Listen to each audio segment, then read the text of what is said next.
সুপ্রিয় দর্শক, স্বাগত জানাচ্ছি আমাদের নতুন আরও একটি আয়োজনে।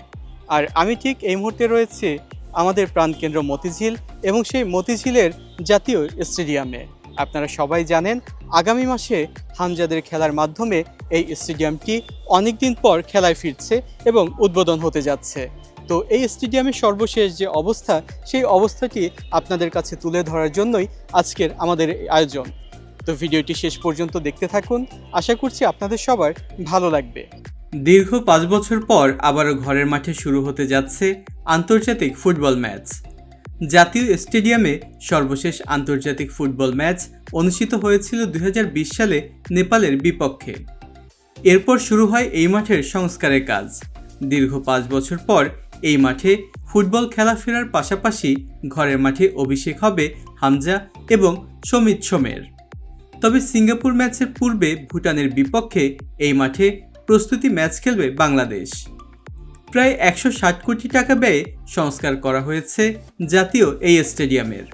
বর্তমানে ফ্লাডলাইট জ্বালিয়ে পরীক্ষা থেকে শুরু করে স্টেডিয়ামের জায়ান্ট স্ক্রিন, ইউরোপীয় ফুটবল মাঠের মতো ডিজিটাল বিজ্ঞাপন বোর্ড বসানো, মাঠের ঘাসের পরিচর্যার পাশাপাশি মাঠের বাইরে ম্যাচ উপভোগ করতে রাখা হচ্ছে আধুনিক জায়ান্ট স্ক্রিনের ব্যবস্থা। এছাড়া ম্যাচ ডেতে ফ্যানজোন সহ থাকছে বিভিন্ন আয়োজন। সবকিছু ঠিক থাকলে আগামী 22 মে মাঠটিকে বুঝিয়ে দেওয়া হবে ফুটবল ফেডারেশনের কাছে। এরপর শুরু হবে ব্র্যান্ডিংয়ের কাজ। এশিয়া কাপ কোয়ালিফায়ার্সের গুরুত্বপূর্ণ ম্যাচটা তাই মাঠ ও মাঠের বাইরে দেশের ফুটবলের এক ঐতিহাসিক দিনের সাক্ষী হতে যাচ্ছে।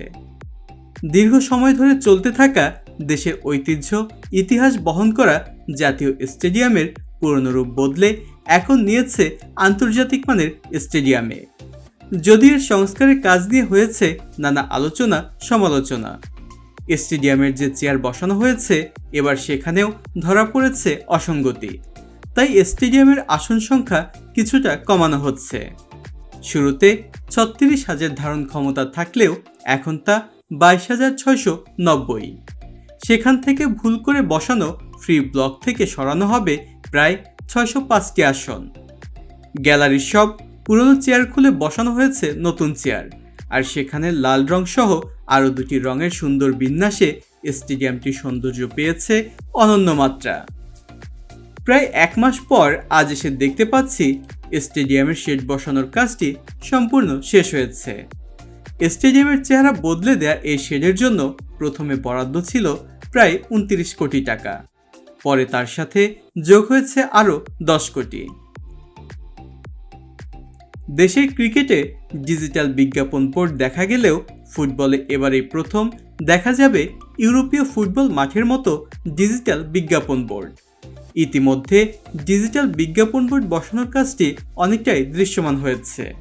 এটি হচ্ছে ডিজিটাল বিজ্ঞাপন বোর্ড। তো এই ডিজিটাল বিজ্ঞাপন বোর্ড বসানোর কাজটিও কিন্তু বেশ কিছুদিন ধরে চলছে এবং বেশ অনেকটা জায়গাতেই কিন্তু এই ডিজিটাল বোর্ড বসানো হয়েছে। আর এখন এই যে ঘাস দেখতে পাচ্ছেন আপনারা, এই ঘাস নিয়ে কিন্তু অনেক আলোচনা সমালোচনা হয়েছে এবং এখানে আজকে আসার পর দেখতে পাচ্ছি পুরো মাঠটি কিন্তু সবুজে ছেয়ে গেছে। তো যার কারণে দেখতেও ভালো লাগছে। আর আপনারা সবাই জানেন আর অল্প কিছুদিন পরেই কিন্তু হামজাদের দল এই মাঠে খেলবে এবং সেই খেলা দিয়েই কিন্তু এই মাঠটি উদ্বোধন হতে যাচ্ছে বেশ অনেক দিন পরে। তো চলুন এই মাঠে আরও কী কী সংস্কার হয়েছে সেগুলো ঘুরে ঘুরে আপনাদেরকে দেখাবো আজকে। এই স্টেডিয়ামের পুরনো কাঠামো ঠিক রেখেই করা হচ্ছে সংস্কার। পুরনো জায়ান্ট স্ক্রিন খুলে বসানো হয়েছে নতুন এলইডি স্ক্রিন। এর ফলে আগের থেকে আরও ভালো দেখা যাবে স্কোর সহ খেলার যাবতীয় তথ্য। এই স্টেডিয়ামের বড় চমকগুলোর মধ্যে একটি হচ্ছে এর ফ্লাড লাইটগুলো। নতুন লাইট আনা হয়েছে স্পেনের মাদ্রিদ থেকে। ফিলিপস ব্র্যান্ডের এলইডি লাইটের জন্য শুরুতে 14 কোটি টাকা বাজেট থাকলেও সেটি গিয়ে ঠেকেছে 29 কোটি টাকায়। ইতিমধ্যে স্টেডিয়ামের 4টি টাওয়ারে বসেছে ফ্লাড লাইটগুলো।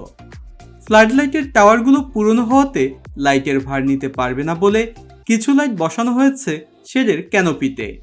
সব মিলিয়ে রাতের আধারকে জয় করতে স্টেডিয়ামের নতুন এলইডি ফ্লাড লাইটগুলো দারুণ কার্যকর হবে। ফ্লাড লাইটের আলো ঠিক জায়গা মতো পড়ছে কিনা এটিও দেখার জন্য সিঙ্গাপুর থেকে আসবে বিশেষজ্ঞ একটি দল। বর্তমানে ফ্লাড লাইটগুলো পরীক্ষামূলক জ্বালিয়ে দেখা হচ্ছে প্রায় প্রতিদিনই। এই স্টেডিয়ামের সবচেয়ে বড় চ্যালেঞ্জটা ছিল ফুটবল পিচ নিয়ে। সামান্য বৃষ্টিতে মাঠ খেলার অযোগ্য হয়ে পড়ত, তাই বিদেশের ফর্মুলা অনুযায়ী 14 ইঞ্চি পর্যন্ত মাটি উপড়ে ফেলে বিশেষ পদ্ধতিতে তৈরি করা হয়েছে এবারের ফুটবল পিচ, যেখানে হামজা, সমিত সহ পুরো বাংলাদেশের ফুটবল টিম দাপিয়ে বেড়াবে। আমরা এর আগেরবার মাঠের ঘাসের অবস্থা নাজুক দেখলেও এবার এসে দেখতে পাচ্ছি সম্পূর্ণ বদলে গেছে সেই অবস্থা। তো আমরা এখন একটু এই মাঠের ঘাস ধরে দেখব। তো আমি এই ধরনের সবুজ ঘাস এবং এত পরিপক্ক সুন্দর ঘাস ঢাকা শহরে কিন্তু আমরা তেমন একটা দেখতে পাই না। তো আশা করা যাচ্ছে হামজারা এই মাঠে খেলে বেশ স্বাচ্ছন্দ্য বোধ করবেন। আর যেহেতু এই মাঠে তারাই খেলে উদ্বোধন করতে যাচ্ছেন, একদম নিট অ্যান্ড ক্লিন সব কিছু, এবং দর্শকরা আসার পরেও কিন্তু বেশ আনন্দ পাবেন আশা করছি আর কি। জানা গেছে জাতীয় ক্রীড়া পরিষদ মাঠে পানি দেওয়ার ঝুঁকিপূর্ণ যন্ত্র সরিয়ে 12টি পয়েন্টে পপ আপ সিস্টেম করে দিয়েছে। এতে করে মাঠের ঘাসে পানি দেওয়ার ব্যাপারটি পেয়েছে আধুনিকতার ছোঁয়া। আলোচনা সমালোচনা ছাপিয়ে লেগেছে সবকিছুতেই উন্নতির ছোঁয়া। দুই দলের ফুটবলারদের জন্য প্যাভিলিয়নে এসেছে আধুনিকায়ন, অ্যাথলেটিক ট্র্যাক, সাব স্টেশন, সরঞ্জাম স্থাপনা, আধুনিক media centre, ticket counter, dope test room, medical chamber, VIP box, president box তৈরি সহ নানা ধরনের আধুনিক সুযোগ সুবিধা ব্যবস্থা করা হয়েছে এই স্টেডিয়ামে। সব মিলে 80 কোটি টাকা বাজেটের প্রকল্পে নির্মাণ ব্যয় বেড়েছে আরও 78 কোটি 50 লক্ষ টাকার মতো, যা সব মিলিয়ে দাঁড়িয়েছে 1 কোটি 60 লাখে। তবে এত কিছুর পর এখন অপেক্ষা এই মাঠে ফুটবল খেলা দেখার। কর্তৃপক্ষ থেকে জানা গিয়েছে এখানে শুধু আন্তর্জাতিক ম্যাচগুলোরই আয়োজন করা হবে। এই যে চেয়ারগুলো দেখতে পাচ্ছেন আপনারা, এই চেয়ারগুলো হচ্ছে খেলোয়াড়দের জন্য। এখান থেকে খেলোয়াড়রা বসবে এবং যে বদলি প্লেয়ারগুলো আছে তারা হচ্ছে মাঠে যাবে, আবার মাঠ থেকে এসে এখানে বসবে। আর এটি বসে কিন্তু বেশ আরাম লাগছে বা স্বাচ্ছন্দ্য বোধ করছি, এবং এর উপরে ছাউনি দেওয়া আছে।